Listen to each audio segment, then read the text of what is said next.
그날 아침은 유독 몸이 힘들었어요. 자취방에서 회사까지 지하철로 5정거장 거리였는데 타고 가다가 잠이 들었나 봐요. 회사까지 자취방에서 지하철로 5정거장 거리였어요. 지하철을 타고 가다가 잠이 들었던 것 같아요. 저기요, 괜찮아요? 낯선 목소리가 메아리처럼 머리를 울리더라고요. 저기요, 괜찮냐고요? 아, 골 아파. 소리 좀 지르지 말아요. 제 목소리 들리세요? 아, 들린다고요. 머리가 너무 아픈데 자꾸 소리를 지르니까 짜증이 확 밀려오더라고요. 도대체 왜 이렇게 나를 부르나 싶어 무거운 눈꺼풀을 겨우 떴을 때였어요. 보통 눈을 뜨면 지하철 맞은편에 앉은 사람이 보이거나 제 앞에 서 있는 사람이 보여야 하잖아요. 근데 천장이 보이더라고요. 이게 무슨 일인가 싶어 눈을 감았다 뜨기를 반복하는데 웬 남자의 얼굴이 불쑥 튀어나왔어요. 아, 깜짝이야. 의식은 돌아온 것 같은데. 계속 저 부르던 게 그쪽이세요? 정말 들렸어요? 다행이네요. 아니, 왜 자꾸 사람을 부르는데요? 저 아세요? 몰라도 모르는 척을 할 순 없는 상황이라서요. 그게 무슨 소리예요? 모르면 모르는 척을 하면 되는 거지. 왜 모르는 척을 못 하는데요? 그러자 그 남자가 한 발 뒤로 물러나더라고요.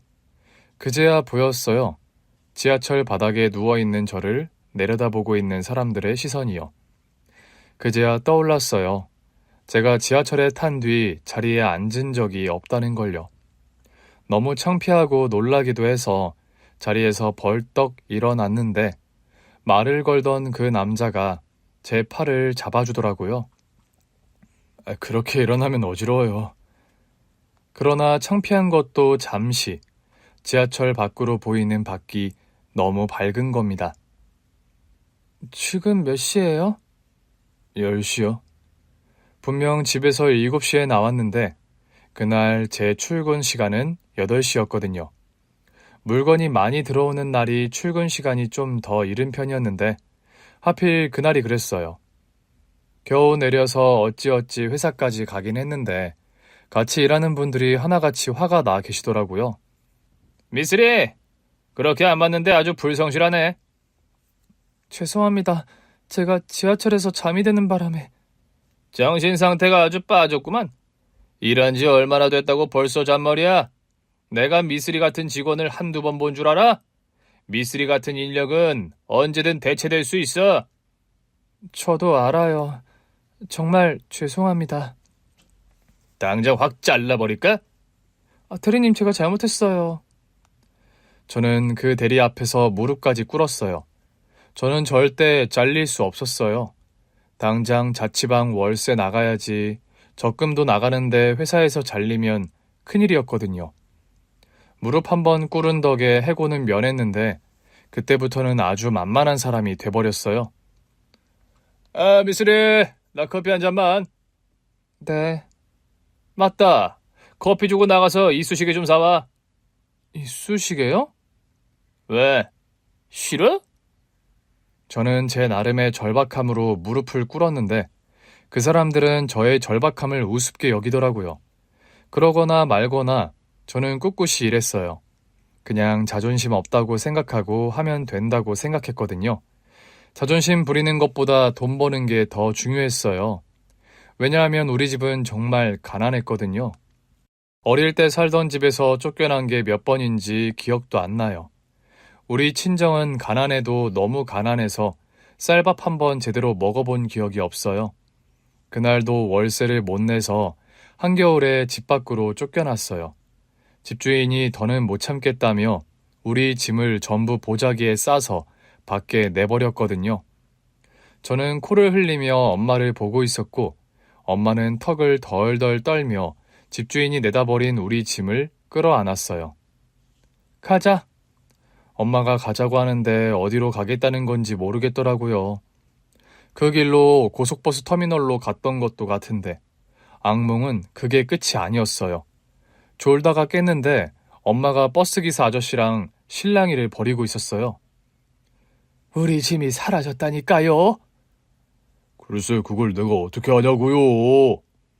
여기 버스 짐칸에 실었던 게 사라졌으면 찾아봐 주셔야 하는 거 아니에요? 거기에 당장 애들 입힐 옷이 다 들어있단 말이에요. 글쎄 나한테 이런다고 없어진 물건이 돌아오느냐니깐. 기사 아저씨를 신경질을 내며 가버렸고 엄마는 바닥에 주저앉아 참았던 울음을 터뜨렸어요. 지겨워 지겨운 내 팔자. 엄마는 홀로 자식 셋을 키우셨어요. 아버지는 제가 뱃속에 있을 때 돌아가셨대요. 그래서 저는 한 번도 본 적이 없었어요. 그러니 저에게 아버지는 없는 거나 다름없는 존재였고 늘 삶에 치여 사는 엄마만 보였죠. 그 집에서 쫓겨나 우리가 간 곳은 엄마의 고향이었지만 엄마는 친정에서도 환영받지 못했어요. 외가의 형편은 우리보다 더했거든요. 시골집은 한 채 있었지만 초가집에 비나 눈이 오면 방 안으로 물이 뚝뚝 떨어질 정도로 낡은 집이었어요. 방이 딱 2칸이었던 탓에 우리 4식구는 방 한 칸에서 몸을 의지해 살았어요. 위에 언니 오빠가 하나둘씩 집을 떠나 기숙사로 가지 않았다면 정말 숨이 막혔을 거예요. 말이 좋아 방이지 사실은 두 사람도 겨우 몸을 누일 수 있는 작은 공간이었거든요. 저도 고등학교에 올라갈 즈음에는 기숙사가 있는 학교로 진학했어요. 고등학교를 졸업한 뒤에도 바로 자취방부터 얻은 뒤 일자리를 구했어요. 회사 창고에서 재고 관리를 했는데 처음에는 체력이 안 돼서 너무 힘들더라고요. 말이 좋아 재고 관리지 사실상 제가 물건을 다 옮겨가면서 확인해야 하는 일이었어요. 지하철에 잠든 날은 그렇게 버티다가 몸이 탈이 난 날이었어요. 겨우 만회하긴 했지만 그때부터는 일이 더 힘들고 지칠 때가 많았죠. 가난한 것도 서러운데 같이 일하는 사람들까지 저를 우습게 보니까 어떤 날은 꾹 참다가도 집에 가는 길에 울음이 터지곤 했어요. 그날도 라디오를 들으면서 지하철을 타고 가는데 제 마음을 대변하는 노래가 흘러나오는 바람에 눈물이 터지고 말았어요. 당장 닦을 것이 없어서 옷소매로 겨우 눈물을 닦는데 누군가 손수건을 내밀더라고요. 감사합니다. 10,000원의 지하철 안에서 혼자 울다 못해 콧물까지 줄줄 흘리고 있었거든요. 일단 급한 대로 닦긴 했는데 난처하더라고요. 눈물, 콧물 다 묻은 손수건을 그냥 돌려주기도 뭐하고 마침 내려야 할 정거장에도 도착했었고요. 미안한 마음으로 손수건 주인의 얼굴을 본 그때였어요. 저는 화들짝 놀랄 수밖에 없었습니다. 언제부터 저를 보고 계셨던 거예요? 하도 서럽게 울어서 안 볼 수가 없었어요. 아니, 그래도 그렇지. 설마 이것도 그쪽 거예요? 네. 저도 모르게 버럭 화를 냈어요. 아니, 누가 달랬어요? 예? 누가 달랬냐고요? 이걸 왜 막 주는데요? 그때 마침 제가 내려야 할 정거장에서 지하철이 섰어요. 나 지금 내려야 되는데. 일단 같이 내려요. 나는 다시 타면 되니까. 그 사람이 앞장서서 지하철에서 내리더라고요. 저 인간이 왜 나를 따라 내리나 싶었지만 일단 내릴 수밖에 없었어요. 그렇게 마주 섰는데 경황 없이 볼 때보다는 멀끔해 보이더라고요. 아니, 왜 굳이 따라 내려요? 손수건은 돌려받아야 하니까요. 근데 이거 너무 더러워졌는데. 그러니까 왜 이런 걸 주냐고요? 그냥 줘도 돼요. 내가 빨면 되니까. 아니, 내 눈물, 콧물 묻은 손수건을 어떻게... 제가 빨아서 드릴게요. 그러세요, 그럼. 이 정도로 말하면 그냥 가지라고 할 만도 한데 뭐 대단한 손수건이라도 가지라고는 안 하더라고요. 결국 내일 아침 같은 지하철을 타기로 하고 헤어졌어요. 그런데 다음날 그 사람이 제가 타는 지하철 역사 앞에서 저를 기다리고 있더라고요. 저는 당황해서 물었죠. 아니, 왜 내려 있어요? 혹시 엇갈리면 안 되잖아요. 그래도 이렇게 나와 있으면 돈을 다시 내야 하잖아요. 직장이 어디예요? 얼결에 순순히 대답했더니 저더러 따라오라고 하더라고요. 저 지금 출근해야 해요. 오늘도 늦으면 진짜...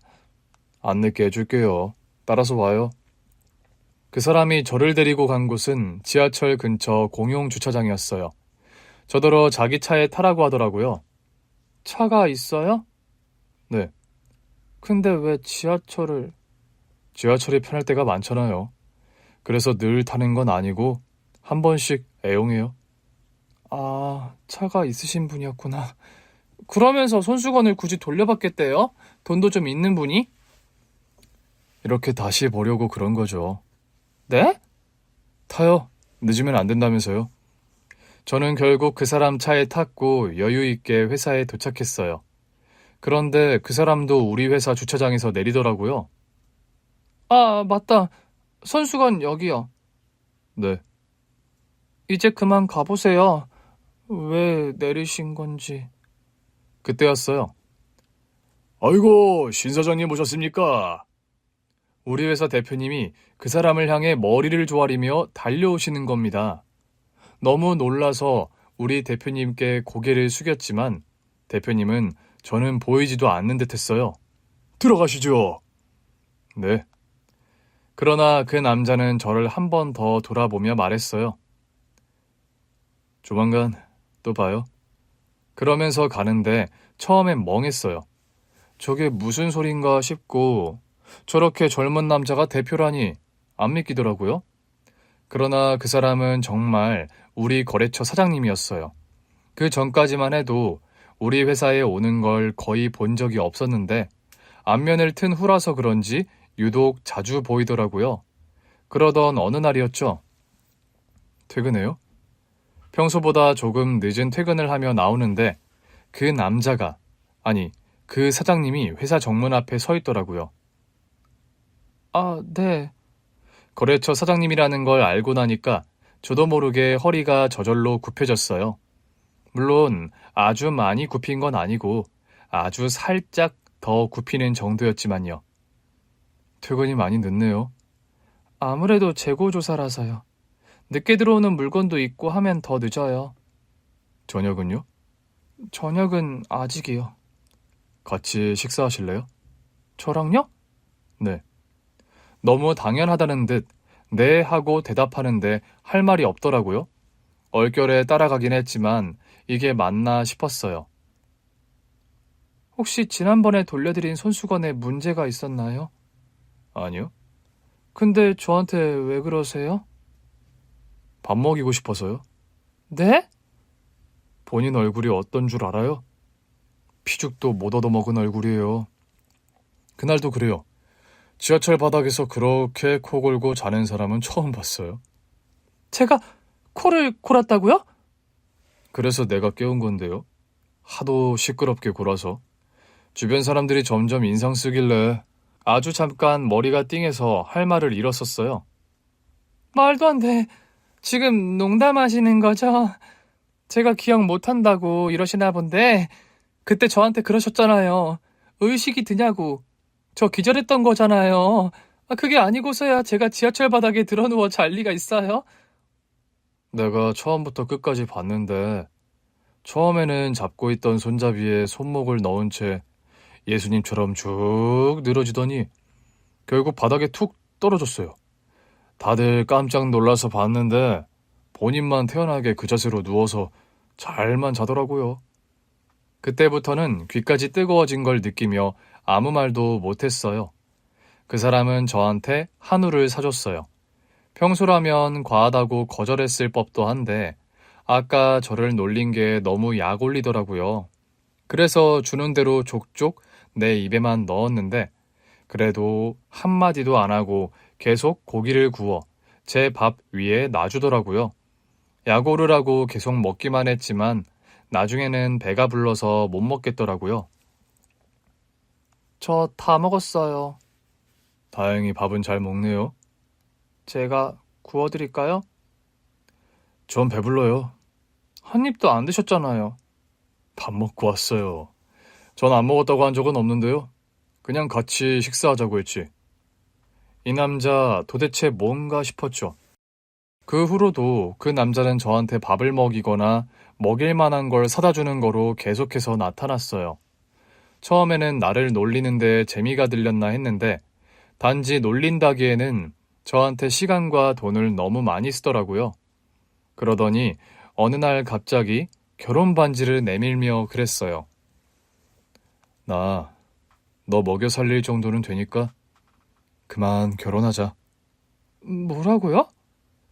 너 지난번에 나랑 한잔하면서 말 놨잖아. 말 편하게 해. 이제 우리 결혼할 거니까. 지금도 뭐가 어떻게 된 건지 모르겠어요. 정신 차리고 보니 결혼식장에 있었달까요? 더 놀라운 건 이 결혼이 속전속결로 가능했던 이유가 바로 시어머니 때문이었다는 거죠. 잔뜩 얼어서 인사를 갔는데 시어머니께서는 너무 아무렇지 않게 그러셨어요. 우리도 가난했었어. 네 시아버지가 집안을 일으키지 않았다면 우리 아들도 지금처럼 떵떵거리고는 못 다녔을 거다. 잘 됐네. 나는 가난도 알 필요가 있다고 생각해. 그게 진짜 인생 공부거든. 처음에는 모두가 부러워하는 결혼이었죠. 저처럼 가난한 집안 딸이 돈 많은 사업가, 그것도 제가 일하던 회사 거래처 사장님의 사모님이 된 거였으니까요. 그러나 그 부러움은 오래가지 않았어요. 남편 사업이 망하면서 한순간에 남편은 사장님에서 경비원이 됐거든요. 그래도 저 먹여 살리겠다고 자존심 다 접고 경비로 일하는 남편을 보며 애틋했어요. 그러나 제가 가난하게 자란 걸 아는 남편은 자꾸만 속상한 소리를 했죠. 여보, 우리 결혼한 지 얼마 안 됐잖아. 혹시 이혼하고 싶으면 말해. 나 당신 이해해. 가난에 물린 사람이잖아. 나 만나서까지 가난하게 살고 싶지 않았을 거 아니야. 누가 들으면 내가 당신 돈 보고 결혼한 줄 알겠다? 여보, 나는 돈이 많든 안 많든 나를 위해서 최선을 다하는 당신이 좋아. 우리는 잘 이겨낼 거야. 하루하루 최선을 다해 살자. 그런 우리 부부를 짠하게 여긴 시어머니께서 저에게 제안을 하나 하셨어요. 우리 장사할래? 장사요? 사실 네 시아버지 사업 미천 대준 사람이 나야. 내가 식당을 했었는데 그게 아주 잘 됐었거든. 네 시아버지가 사업으로 성공하고 난 뒤로는 쳐다도 보기 싫었던 게 식당 일인데 아무래도 계속해야 할 운명인 것 같다. 가뜩이나 가난하게 살았던 네가 내 아들 때문에 또 가난하게 사는 것도 맘 아프고 우리 여자들이 힘을 좀 내보는 게 어떻겠어? 저는 무조건 어머니 믿고 따라갈게요. 다른 식당 가서 설거지하고 서빙하느니 시어머니랑 장사해서 우리 돈을 버는 게 당연히 더 낫다고 생각했어요. 그리고 놀랍게도 식당은 너무 잘 됐고 남편까지 합류해서 온 가족이 식당 일을 해도 손이 부족할 정도로 바빠졌어요. 몇 년 안 가 우리는 다시 부자가 됐지만 시어머니는 임종을 맞으셨어요. 임종 직전에 시어머니를 지키는데 마음이 많이 안 좋더라고요.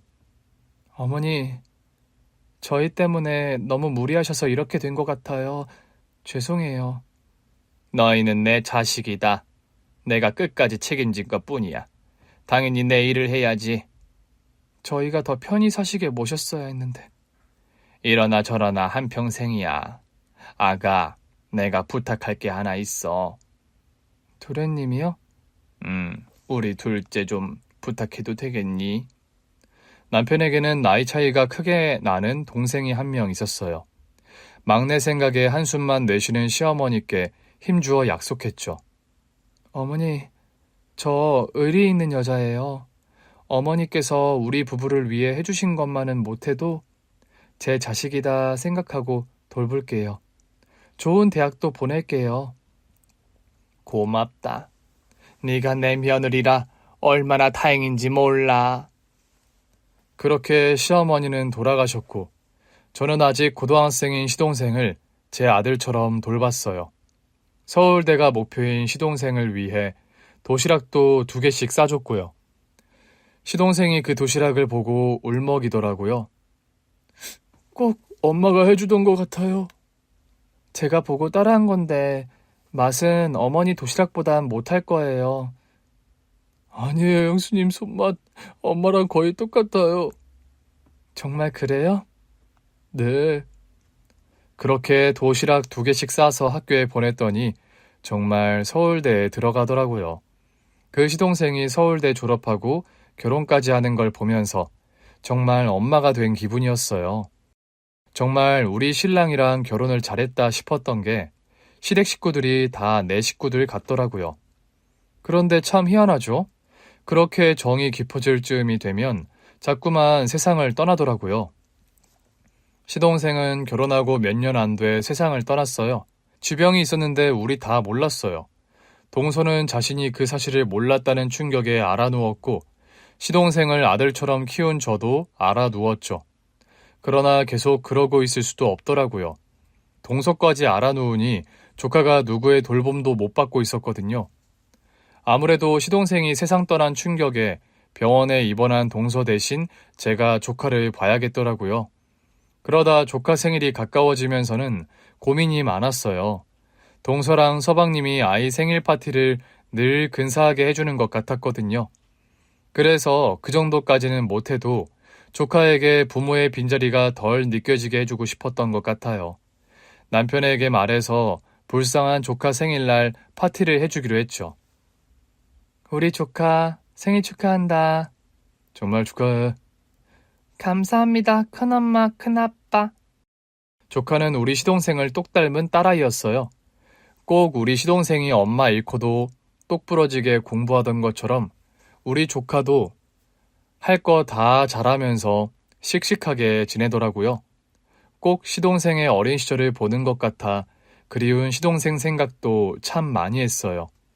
그런데 생일 파티가 끝나갈 무렵 조카가 저한테 꼬깃꼬깃 접힌 종이를 저한테 주더라고요. 이게 뭐야? 조카는 말없이 편지를 내밀었고 저는 그것을 펼친 순간 엉엉 울고 말았어요. 이거 어디서 났어? 아빠가 저한테 준 거예요. 언제? 돌아가시기 전에요. 나중에 큰엄마한테 주라고 했어요. 그 편지는 세상을 먼저 떠난 시동생이 저에게 남긴 것이었어요. 갑자기 시동생의 글씨체를 보는데 하염없이 눈물이 흐르더라고요. 아빠 기억나? 네, 근데 조금씩 덜 나요. 그렇겠지. 이제는 옆에 안 계시니까. 처음으로 시동생 보던 날이 떠오르더라고요. 큰엄마는 네 아빠가 초등학생일 때 처음 봤어. 우와, 우리 아빠도 초등학교 다녔어요? 당연하지. 아빠가 얼마나 귀여웠었는데. 너랑 똑같이 생겼었어. 응? 나는 여자인데요. 여자라도 아빠랑 닮을 수 있지. 별론데. 왜 그래? 아빠가 얼마나 귀여웠는데. 큰엄마. 응? 아빠 편지에 뭐라고 쓰여 있어요? 넌 못 봤어? 네, 아빠가 저는 보지 말고 꼭 큰엄마한테 줘야 한다고 했어요. 아무래도 조카는 아무것도 모르는구나 싶더라고요. 큰엄마한테 너랑 엄마 잘 부탁한다고. 아, 그러니까 너는 어린이답게 생일 파티를 즐기는 거야. 알겠지? 네, 근데 엄마 보고 싶어요. 아, 엄마. 그렇지. 큰엄마가 엄마한테 한번 연락해 볼게. 조만간 같이 병원에도 가자. 네. 조카가 그제야 환하게 웃더라고요. 사실 조카를 통해 시동생이 남긴 편지를 본 저는 마음이 조금도 편하지 않았어요. 이 일을 어쩌나 싶더라고요. 그날 밤 조카를 재우고 나오니 잠깐 식당에 다시 갔었던 남편이 돌아오더라고요. 마무리 잘했어? 그럼. 별일은 없었고? 없었어. 당신 우리 조카까지 키우느라 힘들 텐데 힘들면 이제 식당 많이 안 나와도 돼. 그래도 내 손맛이 들어가는데 어떻게 그래. 애 보내놓고 잠깐 와서 간만 봐주던가. 재수씨 태어날 때까지만이라도. 남편의 말에 저도 모르게 한숨을 쉬었나 봐요. 남편이 제 눈치를 보더라고요. 여보, 당신이 힘들 거 알아. 내 동생부터 시작해서 우리 집 수발이란 수발은 당신이 다 들었잖아. 심지어는 어머니랑 같이 식당에서 집안을 다시 일으킨 것도 당신이고. 그래도 우리 조카한테는 재수 씨가 있으니까 괜찮을 거야. 재수 씨 나올 때까지만 봐주면. 그게 말처럼 쉽지가 않을 것 같아. 순간 남편이 많이 놀라더라고요. 당신 정말 지쳤구나. 그럼 여보, 내가 도울게. 아니지, 우리 식구 일이니까 내가 같이 할게. 당신이 손 좀 보탠다고 완벽히 해결될 일도 아니고. 설마 여보, 당신 이제라도 나랑 헤어지고 싶은 거야? 뭐? 솔직히 그렇잖아. 내가 돈 많은 사업가일 때 당신 꼬셔서 결혼했지만 얼마 못 가서 회사 문 닫고 그 뒤로는 당신이 더 고생했잖아. 다시 부자가 됐다고는 해도 당신이 이래서 된 거고 내가 당신 먹여 살린다고 약속 못 지켰잖아.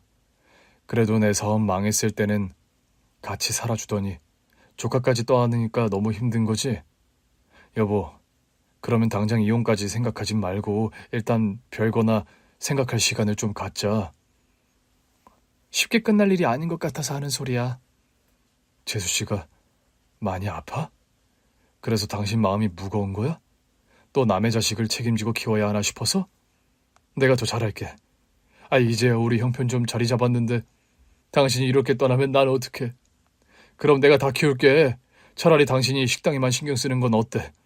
나한테는 남의 자식 아니니까. 남편이 꼭 우리가 처음 만난 그 지하철 안에서처럼 제가 알 수 없는 소리를 계속하더라고요. 당신 말 참 섭섭하게 하네. 지금 내가 키운 우리 서방님을 남의 자식이라고 말하는 거야? 호칭은 서방님이어도 나한테는 아들 같은 사람이야. 마찬가지로 그 서방님 자식인데 우리 조카가 왜 남의 자식이야? 내 자식이기도 하지. 어? 아니, 나야 뭐 당신이 그렇게 생각해주면 고맙긴 한데 당신이 너무 지쳐 보여서. 내가 지친 게 문제가 아니야. 동서가 문제지. 그게 무슨 소리야? 저는 조카가 저에게 주었던 꼬깃꼬깃한 편지를 남편에게도 보여줬어요. 이것 좀 봐. 이건 내 동생 필체인데. 내용을 본 남편의 눈이 휘둥그레졌어요. 아니, 이게 다 무슨 소리야? 당신 이거 어디서 났어? 애가 줬어. 아니, 이걸? 서방님이 나한테 꼭 전해주라고 했었대. 대체 언제? 가기 전이었겠지. 이걸 어떡하시? 그러니까 말이야. 애도 모르는 것 같은데. 우리 부부는 서로의 얼굴을 보며 한숨밖에 쉴 수 없었어요. 그때 불현듯 임종전 서방님과 나눴던 대화가 떠오르더라고요. 형수님, 왜 안 들어가세요? 나라도 있어야죠. 동서도 아파서 못 온다면서요. 형수님, 그래서 말인데 우리 딸 좀 가서 봐주시면 안 될까요? 동서가 그 정도로 아파요? 아프면 애를 볼 수 있는 상태가 못 돼서요. 자꾸 걱정되네요. 그 정도라고요? 동서는 몸살이라고 하던데. 좀 심해서요. 그럼 제가 서방님 댁에 가서 자야겠네요. 아니요, 그러시지 말고 형수님 힘드시니까 저희 딸이 형수님 댁에서 지내는 게 어떨까 싶어요. 그럼 동서는요? 그 사람은 혼자 있는 게 더 편할 거예요. 그 말을 하던 시동생의 표정이 아주 어두웠었거든요. 다음날 저는 남편에게 가게를 맡긴 뒤 동서가 입원한 병원으로 갔어요. 동서는 정신병동에 있었죠. 동서. 병실 문을 열고 조심스럽게 들어갔는데 동서가 수척한 얼굴로 저를 보더라고요. 형님? 좀 어때? 괜찮아? 형님이 여길 어떻게? 동서는 당황한 기색이 역력했어요. 서방님 그렇게 되고 우울증으로 입원한다고 했었잖아. 이 병원인 건 어떻게 하셨어요? 서방님이 알려주셨어. 네? 우리 남편이요? 형님 혹시 형님도 저처럼 어디가 아프신 건 아니죠? 왜? 내가 돌아가신 서방님한테 병원 이름 들었다고 하니까 영 이상해? 아무래도 이상하죠. 그 사람은 이제 이 세상에 없잖아요. 그렇지. 그래서 내가 온 거야. 아무래도 내가 나서야 할 때인 것 같아서. 갑자기 그게 무슨 말씀이세요? 동서 언제까지 이런 식으로 버티려고 한 거야? 동서 태어나면 아이 데려가겠다고 했었지. 그럼요. 제가 데리고 가서 키워야죠. 정말 그게 가능할 거라고 생각해? 제가 우울증이 심하긴 하지만 시간이 지나면 좋아질 거예요. 물론 형님이랑 아주버니께서 힘드신 건 알죠. 정말 죄송하게 생각하고 있어요. 하지만 형님이 우리 딸만 돌봐주시면 제가 어떻게든 이겨내 볼게요. 지금 나한테 죄송한 게 문제야? 동서는 왜 자기 생각은 안 해? 형님, 동서는 지금 자기 생각은 안 하고 있잖아. 동서는 혼자 이겨낼 수 있는 거 맞아? 형님, 제가 입원 기간이 길어져서 많이 지치신 거죠. 죄송해요. 제가 제대로 된 친정이라도 있었으면 우리 딸을 친정에 부탁하는 건데. 아시잖아요. 부모님이 어릴 때 이혼하시고 양쪽 다 재혼하셔서 사실상 저한테 친정 없는 거. 그래서 제가 의지할 때가 형님밖에 없어요. 정말 죄송해요. 날 의지하고 있는 거 맞아? 그럼요. 형님 말고 제가 의지할 데가 어디 있겠어요. 아니던데. 저는 동서에게 서방님이 남긴 편지를 동서에게 건넸어요. 그것을 본 동서의 눈이 휘둥그레지더라고요. 형님, 동서 딸이 나한테 준 거야. 아빠가 누구도 모르게 나한테 전해달라고 했대. 형님, 아니에요. 이거 아니에요. 뭐가 아닌데? 조현병 아니라고? 그러나 제가 직접 묻자 동서는 아무 대답도 하지 못했어요. 먼저 세상을 떠난 서방님이 저에게 남긴 편지는 이랬어요. 형수님, 참 오래 저의 두 번째 엄마로 의지하며 산 우리 형수님. 정말 감사합니다. 그 은혜를 더 오래오래 갚으며 살아야 했는데 먼저 가게 될 것 같아요. 형수님 가슴에 대못을 박을 걸 생각하면 가슴이 아픕니다. 또 남은 제 처자식도 마음에 너무 걸리고요. 저는 이제 어떻게 해야 할지 모르겠어요. 그래도 제가 모든 걸 감당하며 살 수 있다고 믿었는데 결혼하면서 형수님과 형한테 말하지 않은 사실이 하나 있어요. 사실 제 아내에게는 지병이 있습니다. 그 사람 저랑 만날 때부터 조현병 전조 증상이 있었어요. 치료도 받고 약도 먹고 있었지만 가족 내력이더라고요. 그래서 친정 부모님도 결국 갈라서셨던 것 같고요. 문제는 딸이 조현병인 걸 알고 각자 재혼한 친정 부모님마저 연락을 끊으셨다는 거예요. 제 아내는 이제 정말 의지할 때도 기댈 때도 없어요. 제가 떠나고 나면 더 하겠죠. 그래서 형수님께 이 편지를 남깁니다. 거기까지 읽었을 때도 어찌나 놀랐던지 조카 앞에서 놀란 티를 내지 않으려 더 태연한 척을 했어요. 그러나 마지막 내용에서 결국 눈물이 터지고 말았죠. 형수님, 제 딸을 좀 부탁드려요. 애엄마는 스스로 병원에 입원할 거예요. 저랑 결혼하면서 늘 말했어요. 상태가 조금이라도 안 좋으면 그냥 병원으로 갈 거라고요. 절대 저더러 자기를 돌보지 말라고 했어요. 문제는 우리 딸이에요. 우리 딸은 제가 없으면 엄마의 보살핌도 못 받고 자랄 가능성이 커요. 아마도 집사람은 자주 병원에 입원해야 할 테니까요. 그러니 형수님, 제발 우리 딸만 좀 돌봐주세요. 아내까지는 바라지도 않을게요. 제발 우리 딸만 좀 부탁드려요. 아내도 늘 딸 걱정뿐이에요. 하지만 아내는 자기가 조현병이라는 걸 절대 말 못할 거예요. 우리 부부도 우울증으로 하자고 입을 맞춘 상태라서요. 하지만 형수님께는 말씀드려도 될 것 같아서 제가 남겨요. 아내는 자기 입으로는 절대 말 못할 테니까요. 그러니 부디 이 못난 시동생을 봐서 우리 딸 좀 잘 부탁드립니다. 편지를 다 읽은 동서의 손이 덜덜 떨리기 시작했어요. 형님, 이게 어떻게 된 거냐면요. 어떻게 된 건데? 서방님은 결혼 전부터 동서가 조현병 증상이 있다는 걸 알고 있었다던데? 네, 처음 만난 건 같이 아르바이트를 하면서였어요. 제가 아르바이트를 하다가 조현병 증상이 온 날이 있었어요. 그런 저를 남편이 돌봐줬어요. 그렇게 비밀을 공유하게 됐죠.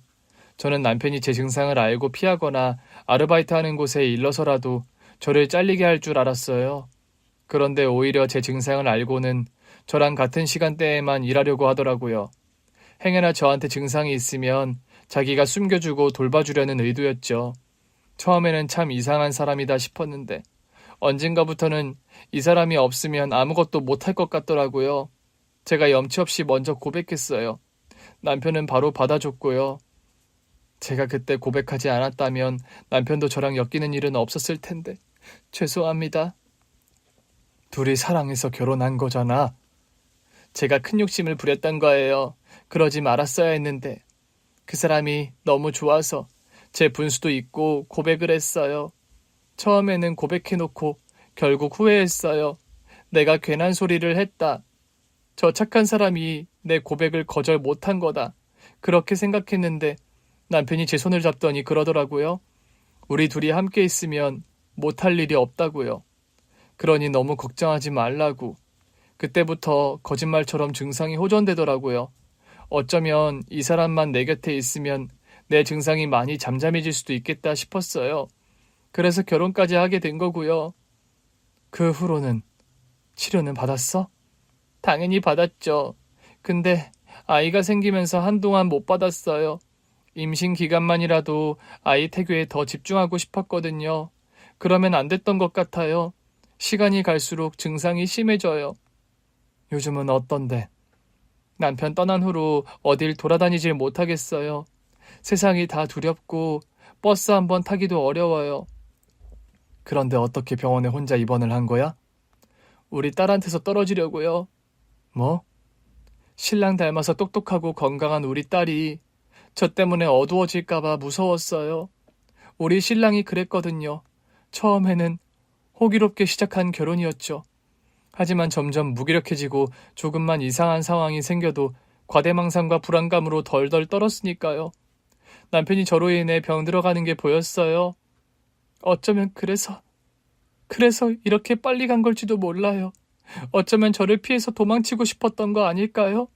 저랑 결혼할 걸 후회하면서 그냥 자기가 저를 버리고 가버린 거 아닐까요? 동서가 갑자기 과대망상을 하기 시작하더라고요. 동서, 진정해. 우리 좀 전에 서방님 편지 같이 봤잖아.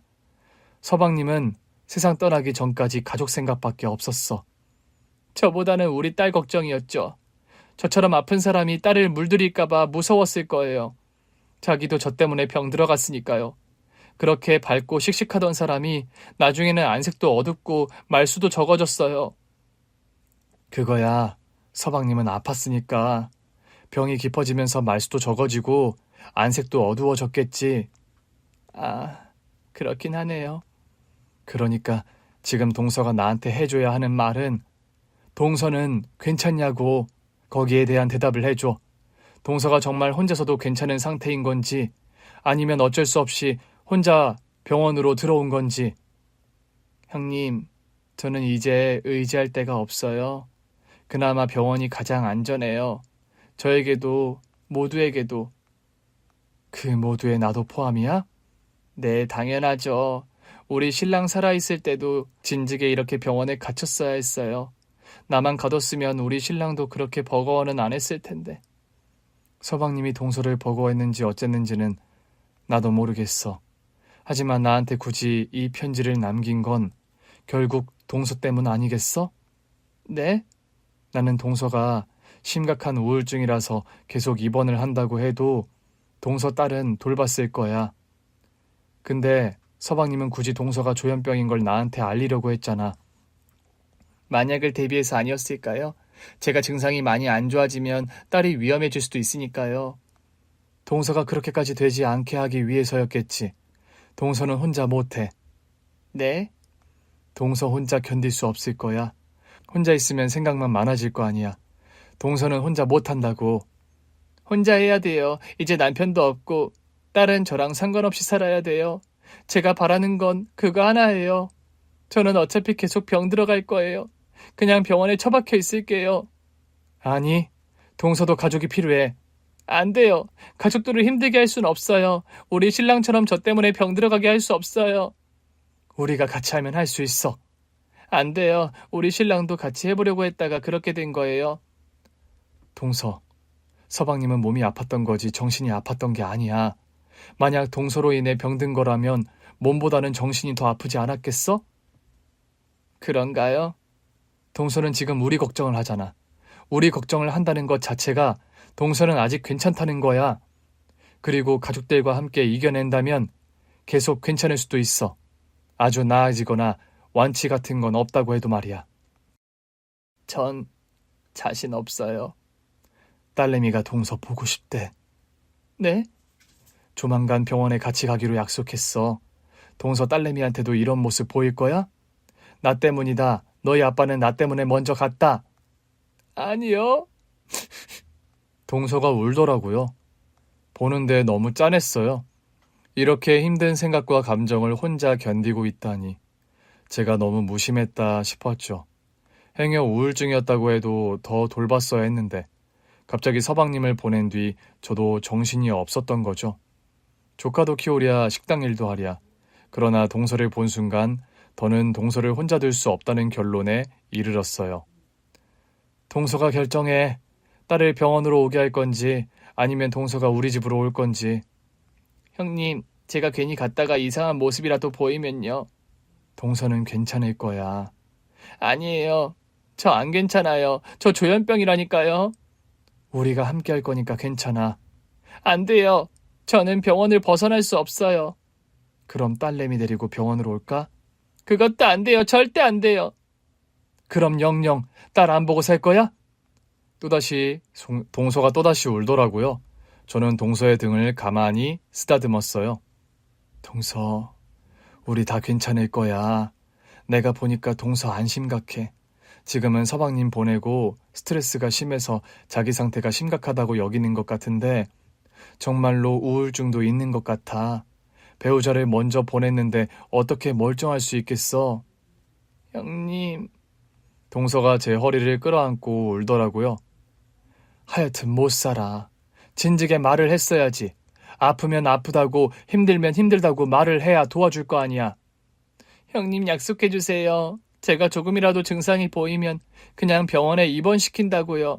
절대로 우리 딸한테 이상한 모습 안 보이게 해주신다고 약속해 주세요. 당연하지. 정신 똑바로 차리고 치료 제대로 안 받으면 병원에 입원시킬 거야. 제가 단호하게 말하자 동서가 오히려 코를 훌쩍이면서 머쓱해하더라고요. 일주일 뒤 저는 동서를 데리고 집으로 돌아왔어요. 딸을 기다리면서 많이 긴장하더라고요. 누가 보면 소개팅 나온 줄 알겠어. 뭘 그렇게 긴장해? 자꾸 긴장돼요. 그냥 환하게 웃어줘. 환하게요? 애가 말은 안 해도 엄마가 입원해 있다는데 얼마나 걱정이 많았겠어. 그러니까 그냥 환하게 웃어줘. 엄마 많이 좋아졌다. 앞으로 더 좋아질 거다. 그러면서. 앞으로 더 안 좋아지면 어떡해요? 아니지. 딸한테 그렇게 말을 했으면 좋아지려고 노력해야 하는 거지. 아, 맞아요. 자신 없는 거 알아. 근데 같이 잘해보자. 우리 조카를 위해서라도. 조카를 데리고 집에 왔을 때 조카는 바로 제 엄마를 알아보고는 달려가 안겼어요. 엄마! 우리 딸 잘 갔다 왔어? 엄마도 이제 온 거야? 엄마 왔어.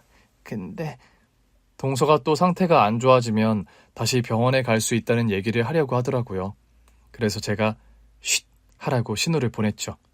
그러자 동서가 민망해하면서 자기 딸에게 말했어요. 엄마 앞으로 더 건강해지려고 노력할게. 우리 딸이랑 재밌게 살아야 하니까. 응? 엄마는 할 수 있어? 내가 할 수 있다고? 응. 마음의 병은 마음을 건강하게 하면 돼. 어떻게 할 수 있는데? 좋아하는 걸 계속 마음에 담아야 해. 엄마가 세상에서 가장 좋아하는 게 뭐야? 우리 딸이지. 어? 진짜? 그럼 너는 엄마 말고 더 좋아하는 게 있구나? 아, 나는 승찬이도 좋은데. 승찬이가 누군데? 우리 반 친구. 너 벌써 연애도 해? 연애가 뭐야? 아, 맞다. 미안. 아무튼 넌 좋겠다. 엄마 말고도 좋아하는 게 많아서. 나는 좋은 거 많아. 엄마도 좋고 아빠도 좋고 큰엄마도 좋고 큰아빠도. 갑자기 승찬이는 왜 빼? 엄마가 질투하는 것 같아서. 애가 엄마 품에 안겨서 어째나 제잘제잘 잘 자던지. 아무리 제가 잘 보려고 노력해도 별 수 없이 자기 엄마가 가장 좋은 눈치더라고요. 그래서 남편과 함께 결심했어요. 여보, 우리 집을 합칠까 봐. 집? 우리 집이랑 동서 집 합쳐서 좀 더 큰 집으로 갈까 봐. 우리 가게 근처로. 재수 씨가 그렇게 하려나? 아예 2층 집을 얻는 게 좋겠어. 행여나 동서가 병원에 입원해야 할 일 생기면 우리가 자연스럽게 애도 보고 그러게. 당신은 안 불편하겠어? 나야 뭐 당신 뜻을 따라야지. 우리가 1층 쓰고 동서네가 2층 쓰고 하면 같이 살아도 크게 불편하지 않을 것도 같고. 솔직히 지금도 집만 따로 사는 거지 같이 사는 거나 다름없잖아. 그렇긴 하지. 재수 씨가 매번 왔다 갔다 하는 것도 힘들 수 있지. 증상이 안 좋을 때는 밖에 돌아다니는 것도 힘들다고 하더라고. 그러니까 아예 마당 넓은 집으로 해서 동서가 마당 산책도 하고 자연적인 환경에서 살게 해주는 건 어떨까 싶어. 확실히 집으로 돌아오고 나서 건강해진 것 같긴 해. 당신이 봐도 그렇지? 그러니까 그냥 집을 합치자. 동서한테는 내가 말할게. 동서는 저의 결정에 깜짝 놀라더라고요. 형님, 정말 저랑 우리 딸을 데리고 사시겠다고요? 데리고 살긴 무슨. 두 모녀는 2층에서 따로 사셔야죠. 이 집 팔아서 보탰으니까 2층은 내가 허락 없이는 절대 안 올라갈게. 집도 구한 거예요? 몇 군데 받았어. 좀 더 추려지면 동서한테도 보여줄게. 어때? 물론 동서가 이 집을 안 팔고 싶다고 하면 그냥 우리가 사는 방법도 있긴 한데 동서가 2층을 완전 자기 집으로 생각하려면 같이 보태는 게 나은가 싶어서. 솔직히 내 마음은 동서가 굳이 안 보태도 된다는 쪽이긴 해. 아니에요. 제가 보태야죠. 같이 사는 건 괜찮다는 거야? 괜찮다 뿐이겠어요? 사실 남편이 없으니까 밤 되면 별의별 생각이 다 들어요. 내가 우리 딸을 지킬 수 있을까? 혹시 안 좋은 일이 일어나면 어쩌나 하고요. 그래. 그럼 같이 이사 가는 걸로 하자. 그래야 행여나 동서가 갑자기 병원에 갈 일이 생기더라도 내가 자연스럽게 애도 봐주지. 형님 정말 대단하세요. 우리 신랑이 왜 형님한테 그 편지를 썼는지 알 것 같아요. 왜? 형님은 자기 일이 아닌데도 자기 일처럼 모든 걸 다 해결해 주시잖아요. 심지어 제 병원까지 오셔서 저를 끌어내 오신 것도 형님이고요. 우리 남편이 형님을 정말 믿고 의지했던 거죠. 하긴 저한테 아주버니 얘기보다 형수님 얘기를 더 많이 했어요. 자기한테는 제2의 엄마 같은 분이라고. 저한테도 좀 의지해도 된다고 하더라고요. 형수님이라면 기꺼이 받아주실 거라면서요. 하여튼 우리 서방님은 나를 너무 잘 알아서 탈이지. 그러니까 이제 알겠어? 힘들 때는 무조건 가족한테 기대. 병원에 갈지 말지도 같이 결정하고. 네, 형님. 저 이제 형님만 믿고 갈래요. 우리는 최대한 빨리 집을 정리했고 우리 부부는 주택매매 금액의 아주 조금만 동서에게 받기로 했어요. 어쨌든 동서도 편하게 쓸 돈은 필요할 것 같더라고요. 사실상 생활비 전부는 우리 부부가 부담했는데 동서가 그 점을 자꾸 미안해했어요. 형님, 그러지 말고 제가 가게 문 열기 전에 재료 손질 같은 거라도 하면 안 될까요? 동서가 지금 상태가 많이 나아지니까 용기가 생기는 건 알겠는데 우리 최대한 조심하자. 나는 반대야. 동서는 좀 더 쉬어야 하고 쉬는 게 우릴 도와주는 거야. 형님이 우리 모녀 용돈까지 챙겨주시니까 몸둘 바를 몰라서 그래요. 나는 이제 동서도 조카도 다 내 딸이라고 생각하기로 했어. 동서도 들어서 알 거 아니야. 내가 남의 자식 내 자식으로 만드는데 도사라는 거. 근데 있잖아. 내가 키우잖아? 꽤 똘똘하게 잘 자란다. 그러니까 나 믿고 내가 키우는 대로 따라와. 막말로 우리 부부는 일하느라 바빠서 돈이나 되는 거지. 동서가 살림 다 하잖아. 사람 좀 쓰라고 해도 도저히 안 되겠다며. 제가 불안해서요. 분명 낯선 사람이 우리 집에 와서 일하고 가면 또 별의별 생각이 다 들면서 과대망상할 수도 있어요. 그럼 증상만 키울 수 있으니까 차라리 제가 다 하고 뻗어서 자는 게 더 좋아요. 몸이 피곤하면 그래도 잠이 좀 오거든요. 알았어. 그렇다면 어쩔 수 없는 건데 동서도 가사노동으로 우리 살림에 크게 이바지하고 있다는 것만 알아. 용돈 더 올려달라고 하면 좀 더 올려줄 생각도 있으니까 필요하면 절대 숨기지 말고 말해. 알잖아, 나 시어머니랑 같이 시작한 식당으로 부자 된 거. 저 이미 충분해요. 제가 쓸 데가 어딨다고요. 막말로 우리 딸 생일도 그렇고 필요한 모든 건 형님이 해주시잖아요. 해줄 수 있으니 좋지. 그러니 동서도 다른 건 부담 가질 필요 없다는 얘기야. 우리 남편이 그 편지를 안 남겼다면 어떻게 됐을까요? 저 지금 너무 행복해요. 그냥 우리 딸만 봐주시면 나 혼자 어떻게든 이겨내보겠다 생각했는데 오만이었나 봐요. 잘 깨달았으니 된 거지. 이제부터는 어떻게든 더 건강하게 우리 가족끼리 똘똘 뭉쳐서 살 생각만 해. 얼마나 좋아. 애도 집에 돌아오면 엄마가 있어서 좋고 엄마가 해준 밥 먹어서 좋고. 안 그래도 우리 딸이 그러더라고요. 집에 엄마가 있어서 좋다고. 큰엄마도 있고 큰아빠도 있으니까 진짜 좋대요. 그러니까 건강하게 그 예쁜 딸 잘 키우자. 우리가 이렇게 같이 살아갈 거고 힘든 일 있으면 같이 해결책을 찾을 거니까. 알겠지? 네, 형님. 정말 감사해요. 동서는 마당이 넓은 집에서 하루하루 생각보다 훨씬 잘 지내고 있어요. 동서가 살림 솜씨가 좋아서 우리 부부도 덕분에 편하게 지내고 있고요. 앞으로도 우리 네 식구 똘똘 뭉쳐서 잘 살아가려고요. 가족끼리 똘똘 뭉쳐 있으면 어떤 풍파가 와도 잘 이겨낼 수 있겠죠? 오늘 준비한 사연은 여기까지입니다. 재미있게 들으셨다면 구독과 좋아요, 알림 설정까지 눌러주세요. 그럼 저는 다음 사연으로 찾아뵐게요. 오늘도 건강하고 행복하세요.